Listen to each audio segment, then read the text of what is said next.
In 1993, Marco Pierre White was the youngest chef in history to win 3 Michelin stars. At just 33 years old, he'd learned from the greatest culinary minds of his generation, become a TV celebrity, and built the most prestigious restaurant in all of Britain. Until one day, he walked away from all of it. This is the story of how a rebellious teenager from a council estate became the godfather of modern cooking, and the quiet, powerful philosophy he found on the other side of fame and fortune. This is the story of the celebrity chef who became a philosopher.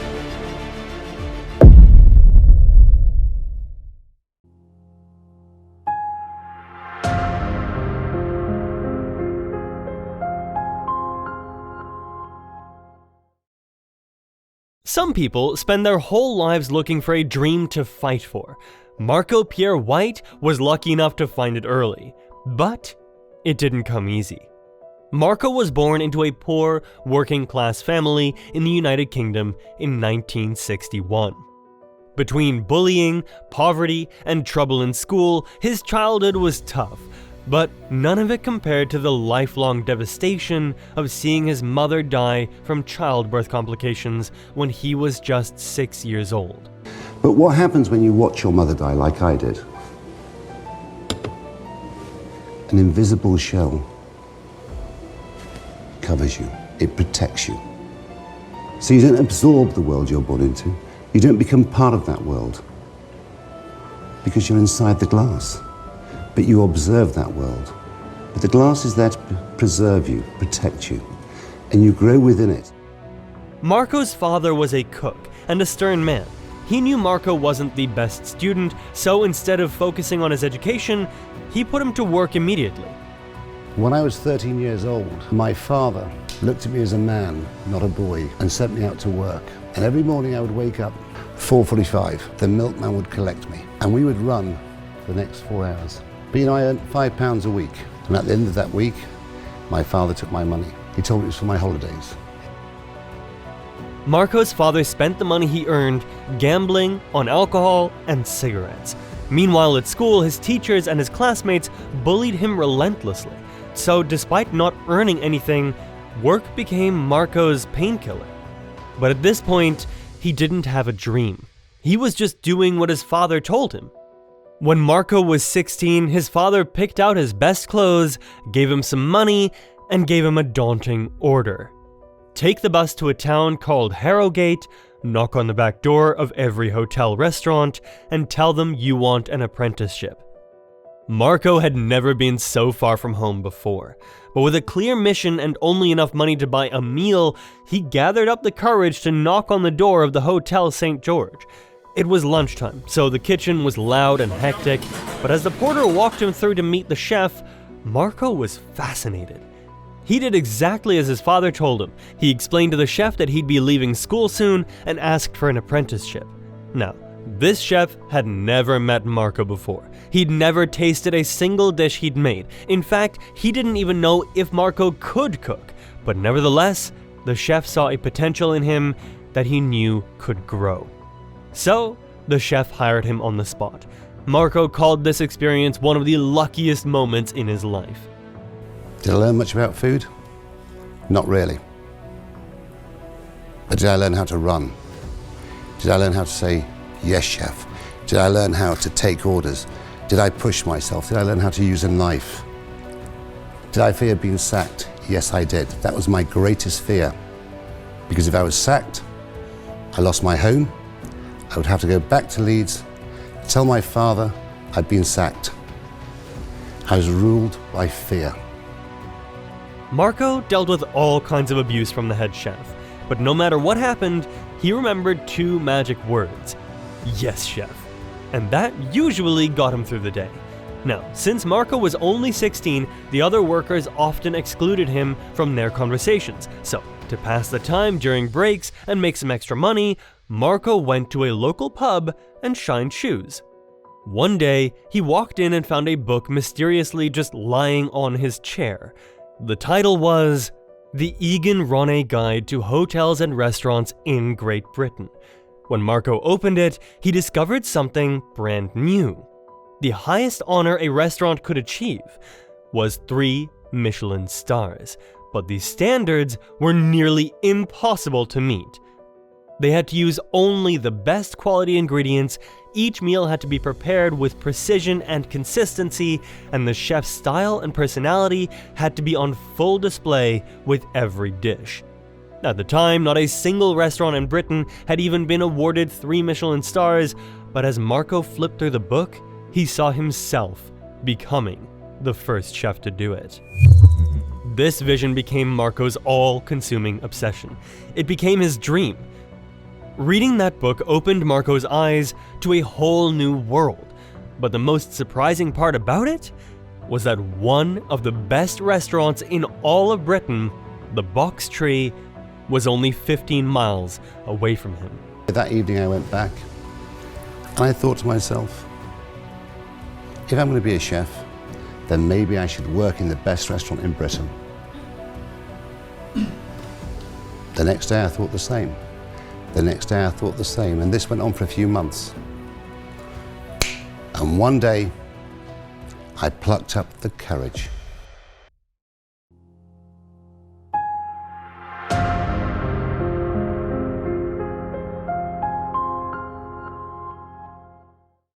When I was 17 years old, I went to work in a restaurant which had 2 stars in Michelin. In those days, there was only 4 restaurants in Britain with 2 stars. But my dream was 3 stars. That was the impossible. And everyone around me, they thought I was a dreamer. But I had my dream, and every day I pushed and got that little bit closer to my dream.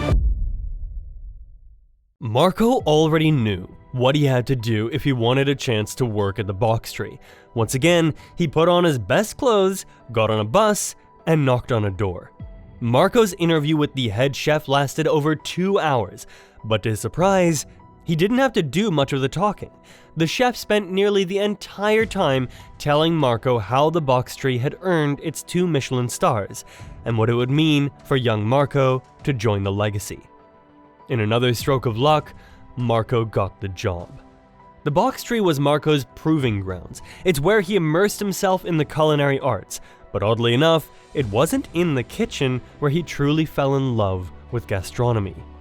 Every night after service, Marco went upstairs to say goodnight to the chefs, and they'd tell him stories about some of the greatest restaurants and chefs in Europe.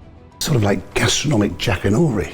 Yeah. It was extraordinary. So they'd talk about Maxime's, La Tour d'Argent, La Grande Fifort, Taïwan, Lucas Carton. The list goes on.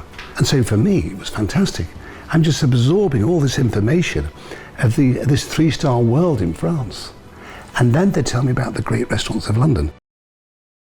Marco realized that there was a whole world of fine cuisine out there for him, not just to explore, but also to make his mark on. However, to make a name for himself in gastronomy, he'd have to set his sights on something bigger. In 1981, after 2 years at the Box Tree, Marco decided he was ready to move on, so he started writing letters. Marco's top choice was Le Gavroche, one of the most renowned restaurants in all of Britain. They'd sent him an application, but there was a problem. It was in French, and Marco didn't speak French. He tried to complete it, but eventually he crumpled it into a ball and threw it in the trash. Marco figured it just wasn't meant to be, so he turned his attention to another restaurant that had offered him an interview.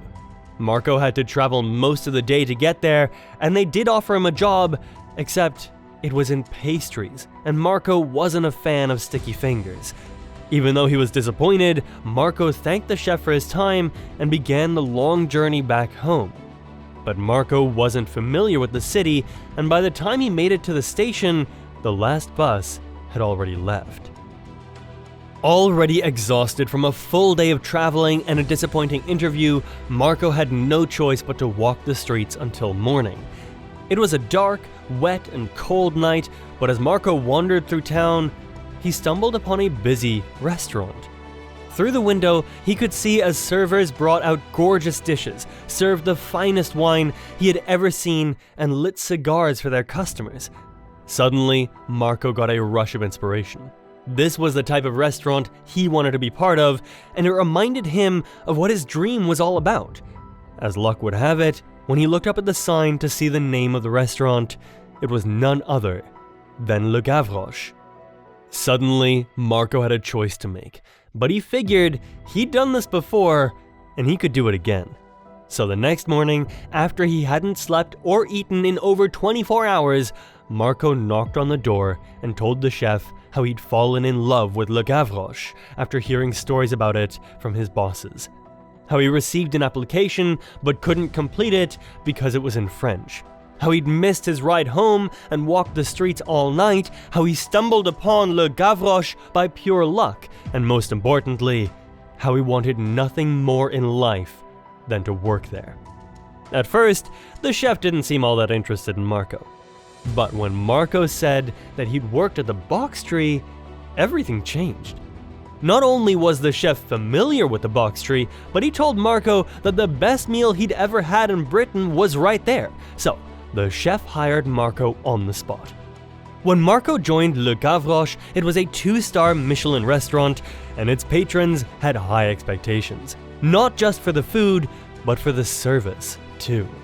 To keep up with Le Gavroche's standards of excellence, Marco had to work harder than ever, and less than a year after he joined, they achieved a feat no other British restaurant had before. In the January 1982 guide, Le Gavroche won 3 stars in Michelin, which became the first restaurant in Britain to win 3 stars. And to be part of that team, to be part of that world, was a magical moment. I was an apprentice, but it was amazing. Marco's culinary world was expanding, but despite the incredible prestige of working at Le Gavroche, the pay wasn't very good. In order to make ends meet, Marco had to take a morning shift at a 1-star restaurant 5 days a week. Then in the evenings, he'd work at Le Gavroche. The hours were long and difficult, but Marco didn't mind because he knew this was the kind of experience that could turn him into a master. However, Marco always wanted more, and he was about to discover that everything he thought he knew about being a chef was completely wrong.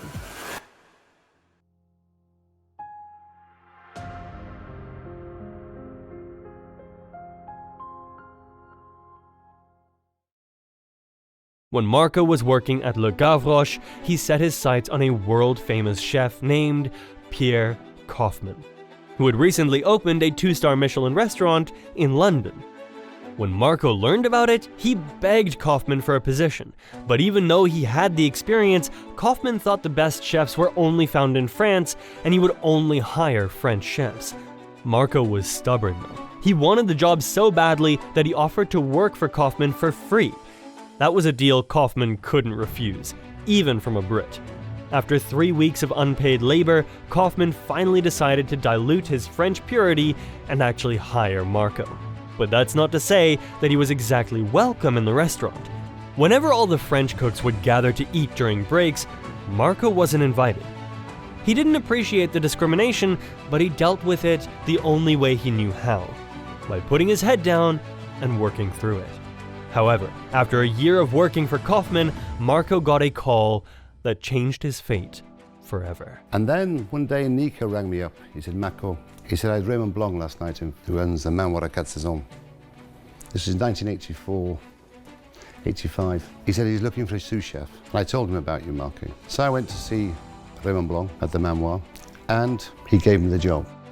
When Marco was 22, a master chef named Raymond Blanc hired him to work in his restaurant, and Raymond became one of the most influential people in his life. See, up to this point, Marco believed that the chef was in control, that the quality of his meals depended on his skills in the kitchen. But Raymond taught Marco a lesson he never forgot. Good food has nothing to do with the chef. True chefs, the ones who have completely mastered their crafts, understand that it's Mother Nature who deserves the compliments.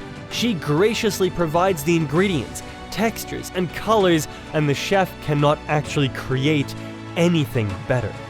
The only thing they can do is refine what nature has already provided. Great chefs have three things in common. One, they accept and respect that Mother Nature is the true artist. They are the cook. Two, everything they do becomes an extension of them as a person. And three, they give you insight into the world they were born into, the world which inspired them. Working under Raymond is where Marco learned that the art of gastronomy, and in fact any creative pursuit, is a masterclass in humility. If he wanted to earn 3 Michelin stars, he'd have to reimagine himself as less of a sculptor and more of a steward. He'd have to set his ego aside and focus on service over self-promotion. His only concern needed to be his customers' entire experience in his restaurant from the moment they walked through the door. But there was also another challenge. You see, Marco's time at the Box Tree, talking about the best restaurants in Europe, was still fresh in his mind, and even though Kaufman didn't treat him so kindly, he always remembered how highly he spoke of French cuisine. If Paris was the culinary capital of the world, then Marco needed to be there, no matter what. But just as he was about to leave, his life took an unexpected detour.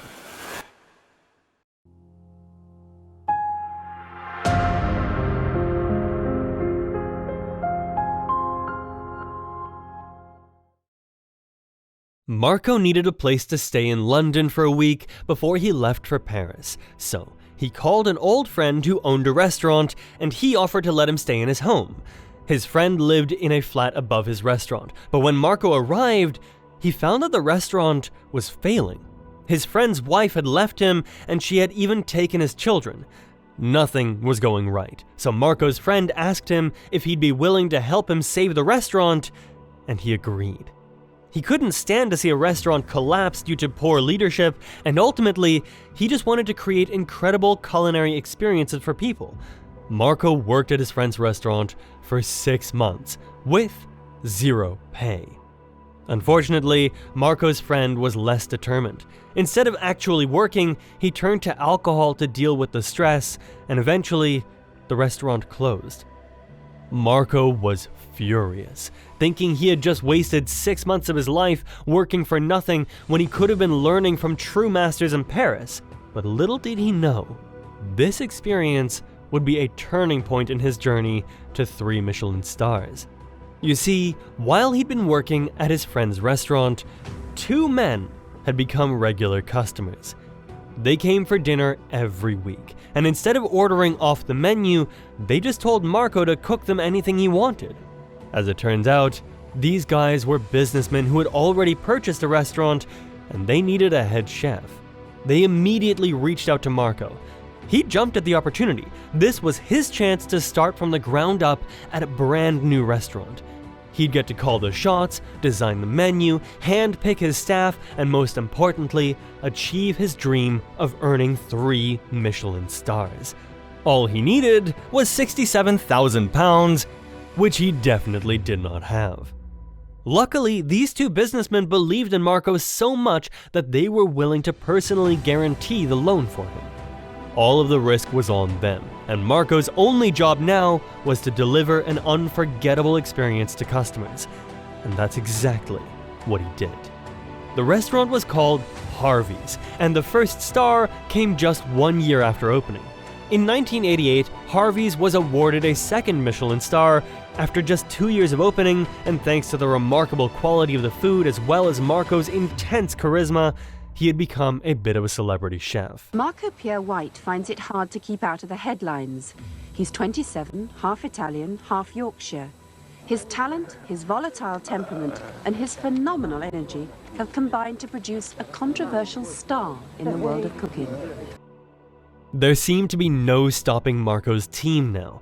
They had the right menu, the right team, the right location, and of course, the right man leading the way. However, Marco never pretended to have done everything by himself. He was humble enough to admit that it took his entire team, including a young Gordon Ramsay, to have gotten as far as he had. Their relationship, though, was a bit heated. As tough as Gordon Ramsay is today, Marco was even tougher. As Marco Pierre White. I'm absolutely terrified. He made Gordon Ramsay cry. I mean, who makes Gordon Ramsay cry? No, I didn't make Gordon Ramsay cry. He made himself cry. That was his choice to cry. It was a whole drama, but no worries, they both respected each other. Anyway, Marco had the third Michelin star just within his grasp, but in order to reach it, he had to make a hard choice.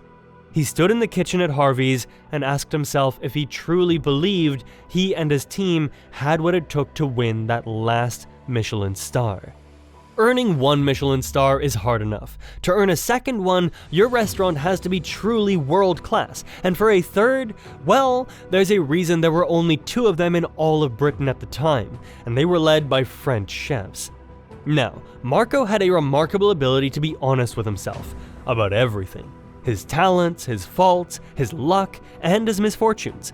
He had turned Harvey's into one of the most respected, most successful restaurants in all of Britain, but the answer was no. The truth was, the restaurant's kitchen had limitations.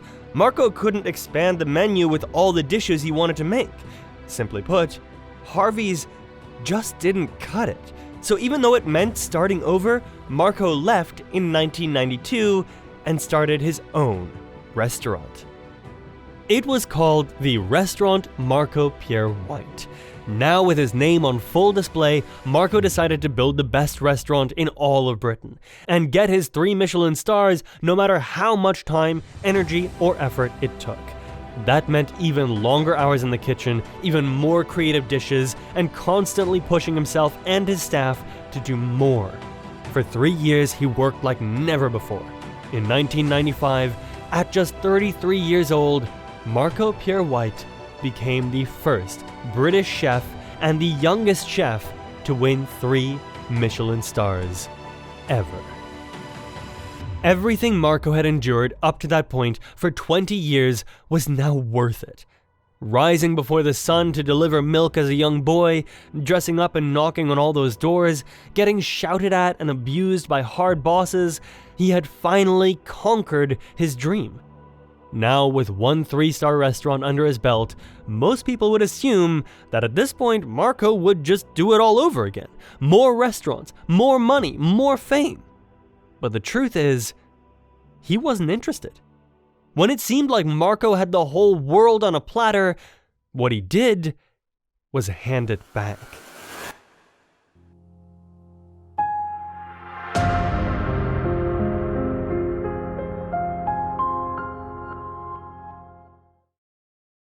In 1999, Marco made a decision that probably looked unthinkable to outsiders. I thought to myself, I've really got 3 options. My first option was to continue doing what I'm doing, 6 days a week, 80 to 90 hours a week, being behind my stove.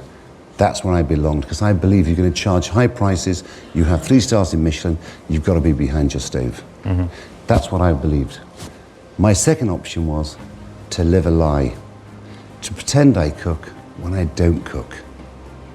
Continue to charge high prices, question my own integrity and everything that I've ever worked for. My third option was pluck up the courage, let the Michelin know that on the 23rd of December 1999 that I will be hanging up my apron and retiring. They were my 3 options. Marco was thoroughly disappointed with life after winning 3 stars. The thrill of the chase was over and the boredom, the resentment, began to emerge. Building a Michelin star restaurant was like building a well-oiled machine. It required finely tuned systems that left no room for creativity. Customers came to the restaurant looking for consistency, which left little opportunity for actual creativity. And despite the unrealistic time commitment, the head chef was essentially expected to be the one cooking the food at all times. Anyone else was seen as a fraud. But to Marco, the most insulting aspect of the Michelin star rating system was that the stars themselves were awarded by people who knew less than he did. If creating dishes to impress some pretentious judge was more important than creating dishes that regular, paying customers actually enjoyed, then what was it all for?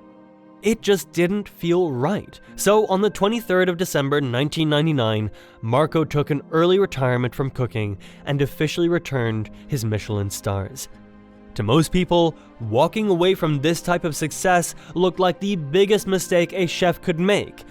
But Marco looks at it as the best choice he ever made. And the truth is, if I had 3 stars in Michelin, I wouldn't be sitting here today. My duty and my job is behind the stove, not sitting here. So what I got in return was freedom. That was the importance of hanging up my stars.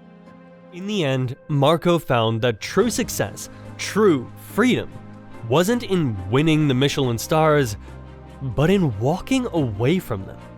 The only question now was, what was he going to do next?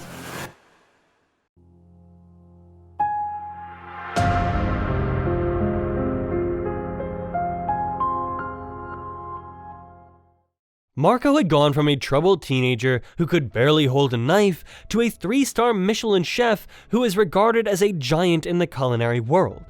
But perhaps the most fascinating part of his story is that while he was building his empire, Marco was also building a philosophy. It all started with a dream. Marco's dream began with a simple book he stumbled upon one day, introducing him to the world of Michelin stars. He didn't go looking for it, and he didn't have to talk himself into believing it. Once Marco had the dream, he couldn't stop himself from realizing it, because it became his duty. Dreams are one thing, but Marco himself would say that luck was the secret ingredient to his success. Success is born out of luck. It's awareness of mind that takes advantage of that opportunity. Marco doesn't shy away from the role luck played in getting him 3 Michelin stars, but he's also very clear about one thing.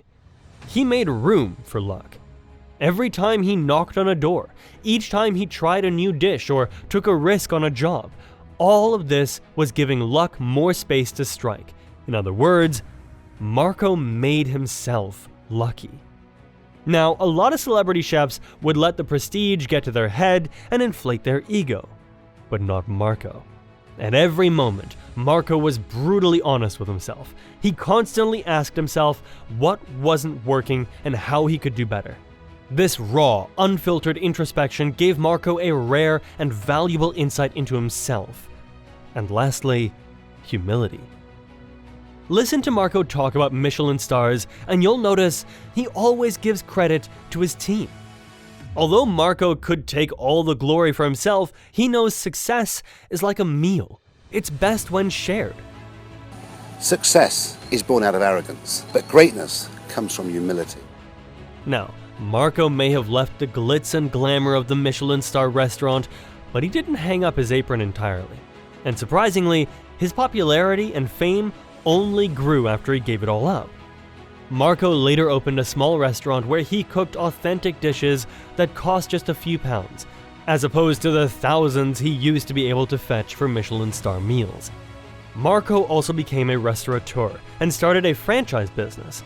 Now, chefs all over Europe cook under Marco's brand and take their own shot at achieving freedom and success.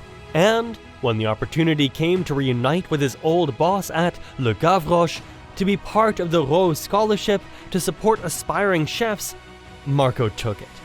Now he serves as the mentor he wishes he had when he was coming up through the ranks. He even opens the door of his house and serves food to a select number of people once a month. Ultimately, Marco left the stars behind to spend more time with his family. One of his sons even followed in his footsteps by becoming a cook. He works with Pierre Kaufmann, the French chef who hired Marco after Le Gavroche. In 2011, Marco began to make appearances on MasterChef Australia, one of the world's most popular cooking shows. Audiences all over the world got to experience Marco's cooking, even if they've never eaten in one of his restaurants. And even in the high-pressure, televised kitchen, viewers also get to see a different side of Marco and learn why it was never really about the stars. I say to my little girl, every week of her life, Mirabelle, do you have a dream? And she always says, yes, Daddy. And I ask her what her dream is, and she tells me. And then I say to her, if you have a dream, Mirabelle, then you have a duty and a responsibility to yourself to make it come true. Because if you don't make your dreams come true, then you're just a dreamer. You don't have to be a Michelin star chef to understand the brilliance of Marco Pierre White. And if you enjoyed this story, then you're going to love our episode on Len Sassman, a computer genius who fought for freedom on the internet. It's a crazy story, and you can watch it by clicking the video on screen right now. Thanks for watching, and I'll catch you next time.